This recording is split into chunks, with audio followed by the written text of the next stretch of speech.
Hello, Ariana. Could you tell us what happened with the airplane that carried the president on Sunday during her trip to Bulgaria? We understand there was a possible GPS incident that you believed could have been conducted by Russia. Could you tell us more? Thank you. Thanks, Jorge. We can indeed confirm that there was GPS jamming, but the plane landed safely in Bulgaria. We have received information from the Bulgarian authorities that they suspect that this was due to blatant interference by Russia. We are, of course, aware and used to somehow to the threats and intimidations that are a regular component of Russia's hostile behavior. Of course, this will only reinforce even further our unshakable commitment to ramp up defense capabilities and support for Ukraine. This incident actually underlines the urgency of the mission that the President is carrying out in the frontline member states these days. There she has seen firsthand the everyday challenges of threats coming from Russia and its proxies. And of course, the EU will continue to invest into defense spending and in Europe's readiness even more after this incident. Questions on this incident? Yes, go ahead. I think it's Maria. Thank you, Rana Siliotis, El País. Just a quick follow-up. I understand that, the Bulgarian authorities think it was a Russian attempt. Was it concretely, do you think, to the president's plane? Was it to the airport? Were other planes affected? And just a clarification, I understand it was, the Commission not having planes, it was a charter, a commercial flight. Were other more passengers in the plane? Thank you. Thanks. It was a charter flight. On whether this was intended to target the plane on which the President was traveling or not, I think the question is best asked for sure to the Russians, if indeed it is them who have carried it out, as the Bulgarian authorities suspect, and to the Bulgarian authorities who are looking into the matter. What we can say is that the Bulgarian authorities suspect this blatant interference was carried out by Russia, and this is the information we have received from them. Yes, go ahead. Thank you. Just for the details, because I didn't understood, was the President and the President's plane, was it derouted somehow because of the interference? Where was she traveling to, and has her route being somewhat deflected by the interference? Thank you. Thanks. I don't recall the exact name of the location to which she was traveling, but you can find it in our daily news of Friday, I believe, in which we have published a detailed agenda of her missions with the precise locations. As you might know, the President is visiting 7 frontline member states these days. She has started on Friday and is concluding the visits today. One of the stops was Bulgaria, where she was going to visit the front. And there was this episode of interference. The plane, in any case, landed safely in the original location where it was foreseen to arrive. So there was no change of route because of this. Yes. Angela Scoogens from TVP World. Can you tell us if there have been other suspected jamming attempts spearheaded by the Russian authorities, as well as what other actions will be taken in the future to prevent attempts such as this? Thank you.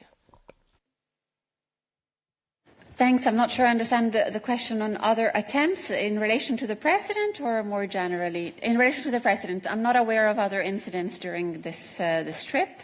On jamming practices, Anna Kaisa perhaps can provide more information.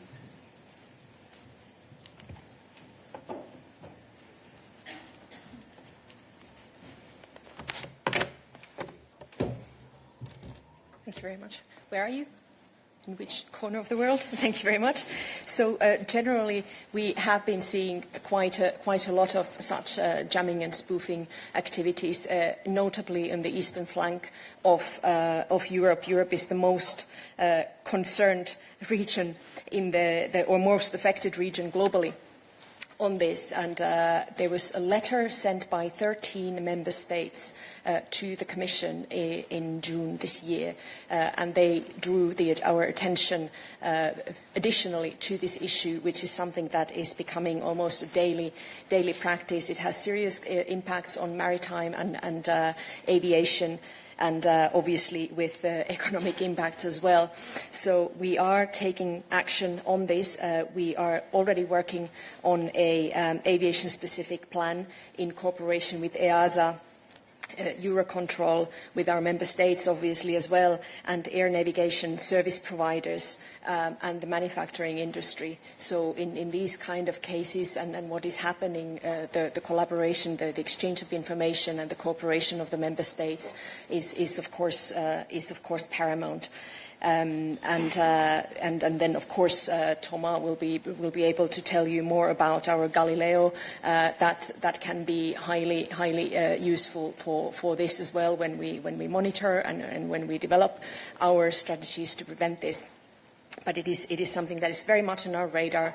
There was a increased amount of such events, which also sparked the member states to ask us to take this up in the council formation to have a discussion about this. And now that I had time to check, it was Plovdiv International Airport in the south of Bulgaria. Apologies for not remembering the name on the spot. Go ahead with your question. Thank you. Antoine Muto for Japanese TV and HK.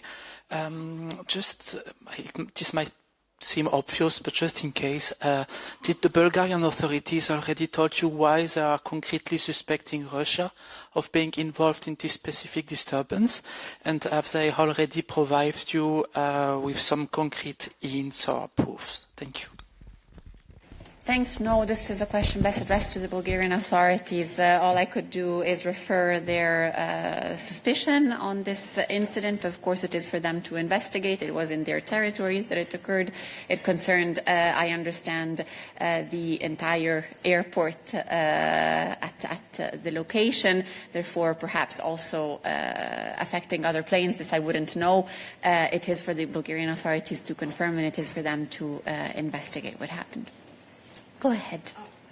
Anna-Kaisa. I quickly add to your question of what we are doing. One thing that we are doing to address the situation is also sanctioning several companies who have led activities related to GPS signal disruption, which has affected our member states. So we have actually listed a couple of such companies under the sanctions regime. So this is something that we are also very concretely, it's a very concrete step that we have taken in the very obvious, blatant case of these originating from Russia.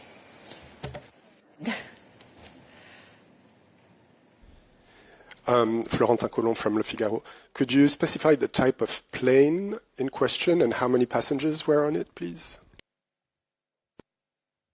I would not have this information at hand. The information is always published online, I believe, with a few weeks delay. Balázs can provide 2 weeks. Every 2 months, apologies.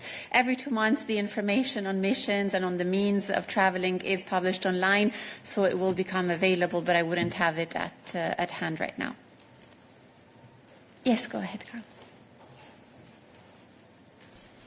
Carl for Les Echos. Yeah, so the problem has been known for years now, and the European authorities have been working on alternative solutions. Can you please elaborate on these solutions? What are we trying to do, like develop alternatives to GPS, other satellite navigation systems? And can you please explain what happens when a plane loses its GPS signal? I assume they have other satellite systems they can rely on? I do have to admit that my expertise on operating an airplane is rusty, as I'm just back from holidays, but it will be back to speed tomorrow, and I will be able to tell you how to switch from autopilot to not autopilot and what it means when you are operating a plane in the cockpit. On what we are looking in terms of strategy to address this, obviously the first step is to make sure that all actors who have any kind of involvement, any kind of expertise, knowledge, and also we have to look into the competencies, the airspace, all these things. It's very much a mix of economic actors, political actors, safety, security, etc. So we are now rather looking into the member states' initiative to come up with an action plan, but whether we are looking at alternatives to current GPS systems or current technologies that exist, this is something that we will have to see once we agree on an action plan to kind of on the wider approach how to address this situation. We are currently at this stage, and we obviously will keep you informed as the work advances. But it is very much something that this is also coming from our member states. It's a request from member states, especially for those who are most impacted on the eastern flank. It concerns all of them from Finland to Cyprus. Go ahead, and then turn to the side of the press. Bonjour Isabelle Horry pour l'Express et la RTS. Je rebondis sur quelque chose que tu as dit tout à l'heure que Thomas pouvait nous expliquer Galileo. Qu'est-ce que ça change Galileo par rapport au GPS? Parce qu'il y a, dans les deux cas, il y a un signal.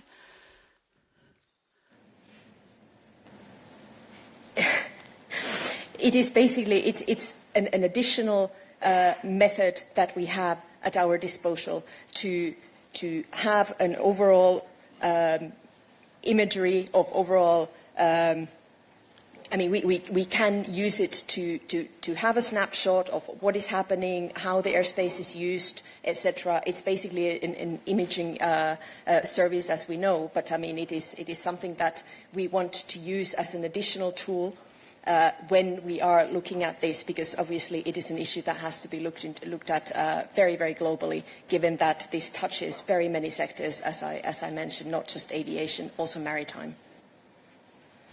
Thanks, Anna-Kaisa. We continue. Thank you, Kormaya, for your active. Will the Commission seek redress through ICAO? Will it seek a whole of EU suit against Russia at ICAO? Currently, it's only the frontline countries affected by Baltic jamming that are seeking redress against Russia, like, let's say, stripping it of civil aviation frequencies. Will the Commission join this effort and spearhead further sanctions through that?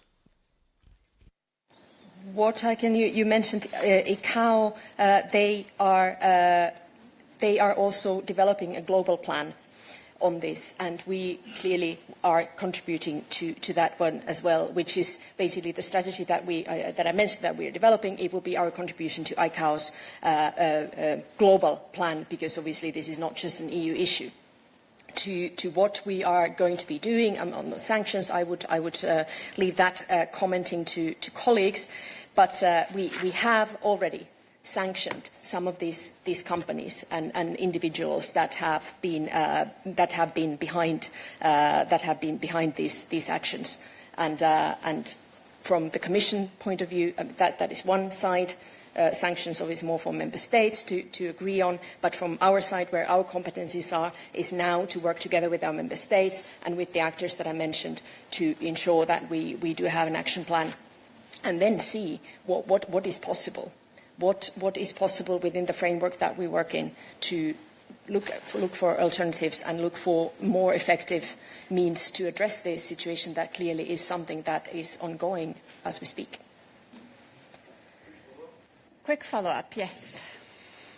So the Commission response is to work towards an action plan to tackle this. This is one of the ways. The other way is that we have sanctioned specific companies, specific individuals behind these kind of jamming and spoofing, and then we have to also address the situation according to our competencies. And one of them is that we take input from our member states. We work with Eurocontrol, with EASA, as well as the air navigation service providers, and we come up with a plan. And then, obviously, the plan can include more concrete actions, something that have more teeth to really concretely address this. But for the moment, this is what we are doing.